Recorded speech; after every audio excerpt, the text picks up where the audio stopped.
Well, I was going to go to the library, but it turns out to be closed on Sundays now until the end of August. I had no idea. Don't have the energy for the trek downtown. I'm sure there's Central Library will be open because that's massive. Did I already tell you that? Not only did my sleeping spot get messed with, my coats were rummaged around, some bread was taken, and a six-pack that I had found left over from a boat trip that I had offered to a couple that lives around the corner. I'm not that kind of beer drinker. I don't normally drink beer until somebody once told me maybe you should try some Belgian beers. Turns out I like Duvel, I like Guinness, it's too sweet for me these days. I like Hoegaarden, and I like American beers. I was going to say Belgian beers, such as Bud and Michelob. But I haven't found a Dutch beer that I like yet.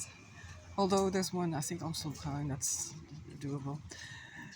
Anyway, they had messed with my sleeping spot, basically invaded my privacy the way my privacy was constantly invaded, very personally, in Portsmouth too. One night, for example, I crawled into bed there and realized that my duvet had been turned upside down, wrong way around, and you know those things, believe me, you know those things.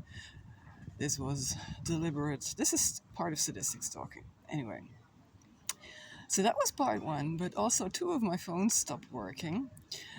Remember that a brand new phone that I only bought in August, September last year has just stopped working too. And this morning, one of my SIM cards stopped working. Just a few weeks ago, that same SIM card stopped working. And then another SIM card stopped working, about which the provider didn't even know. And this was the sort of stuff that constantly happened in Portsmouth as well. And this morning I discovered that my Gmail account has been blocked because of spam. I can never report anything. Google never takes anything seriously. They can email me, they can leave messages saying that they're going to cut off my nipples, and nobody responds. But these people who do this, they are usually in these companies. This is how 4chan works. These are people who work at your bank, your insurance company, places like Google, your provider, and so on and so forth. And they can mess with you in a targeted manner. They talk about this sometimes online, but very often offline as well, over a beer and so on, and then they target you, and presto, your address disappears, and presto, your tax information is no longer correct, and presto, your appointment at the hospital disappears, and it goes on and on and on and on. You may think, am I going crazy or what? No, you're not going crazy, you're being messed with. Somebody decided to start messing with you, that's it. Yeah, it's part of modern society, but it's also part of sadistic stalking. What am I going to do now? I don't know. It was just raining a little bit, but it's something like 2:30 to 3, between 2:30 and 3, and it's supposed to start raining at about 4 and then continue to rain until 8 o'clock, and there's nowhere I can go. In places like Portsmouth, you have covered malls where you can sit, but there's absolutely nothing like that. I'm standing under a tree right now. It stopped raining for the moment. Yeah. This went way over short, but that doesn't matter. I wish I had never bought a saxophone. Then I would still be earning a living, my network would still be there, I would have my own home, because I was expecting an inheritance in my future, and I figured that was going to be enough as a deposit, maybe on a small cottage somewhere on the South Sea, on the south coast of England. Who knows? I didn't know that because I've never really wanted to own a house, but the south coast of England, I quite liked it, and I could see myself settle there. When I moved to Portsmouth too, I had all sorts of plans. I instantly got scuppered by the stalking. Yeah. I was over the moon when I moved to Portsmouth because Southampton had been... Ugh. Let's not talk about that. I was desperate to get out of there, and Portsmouth seemed like it was certainly South Sea seemed like a dream come true. I had the sea around the corner, the big South Sea common to run on. There was absolutely nothing that I could have wished for that wasn't there, except maybe a little bit more sunshine on my patio because it was, yeah, it was behind the wall of other homes. But that was the only thing. Apart from that, it was perfect. It was absolutely, totally perfect. I couldn't have wished for anything better. It was a dream come true. And it instantly turned into the nightmare from hell, and it never recovered. So I'm very reluctant to believe in anything these days. And I mean, this began in 2008, my stalking. It's 2025 and it still hasn't stopped. So I'm not rich. I wasn't rich back then, but since I moved to Portsmouth, I haven't been able to support myself. I made 5 desperate attempts to escape on 0 money. I made desperate attempts to make money there too, but yeah, well, what can I say? And for the record, yeah, they tried to get me to kill myself. Literally, very literally, and there was zero regret over that. Initially, there was a push to leave, for me to leave, and I think that was because they became increasingly concerned that my being there was going to expose them as the crooks, the villains, the sadists that they are.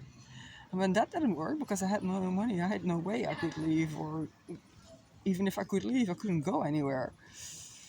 I mean, I can literally leave, but you need somewhere to be, and a way to make money. And when that didn't work, they tried to get me to kill myself.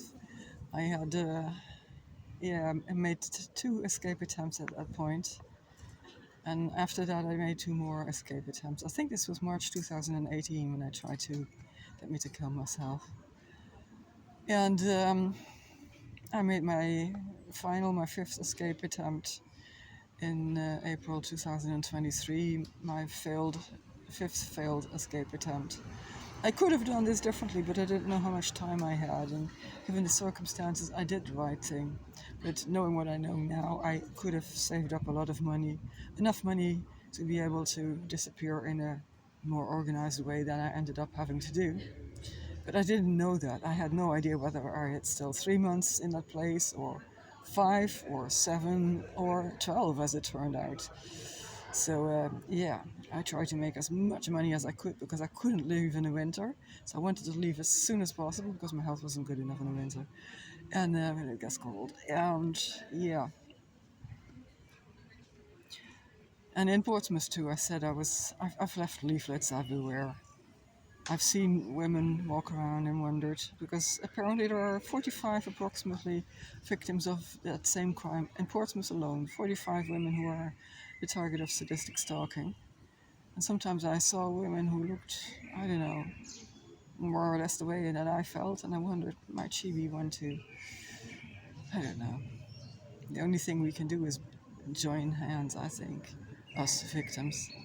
So there's no support for us. There's absolutely no support for us. And I've learned a heck of a lot from this. Supporting other victims, stalking victims, is the only thing that still makes sense. That's what I already felt like in Portsmouth, and now it's absolutely so. It's absolutely the case that the only thing I can still do that makes sense is support other victims. And like I said in a different video, I don't want a penny for that. People can send me donations. I have no income. I get my food from collecting cans and bottles and throwing those over to the supermarket and getting some cash in return for that. 15 cents per can. And that's how I eat. That's it at the moment. Yeah. I'm a lost for words at the moment. That's what I'm starting to ramble. I know what it's like to be on the receiving end of sadistic stalking, and how immensely frustrated and powerlessness it makes you feel. And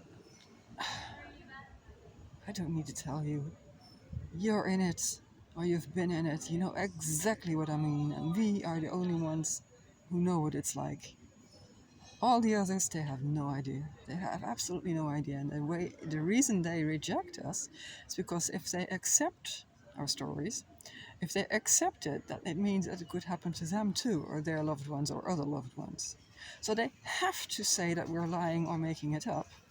because otherwise they feel much too vulnerable. It's only people who feel very, very secure in themselves who can accept that stalking can happen to anyone. That's the reason why they feel too vulnerable. It's got nothing to do with you. They're not rejecting you personally, it's about their own personal vulnerability.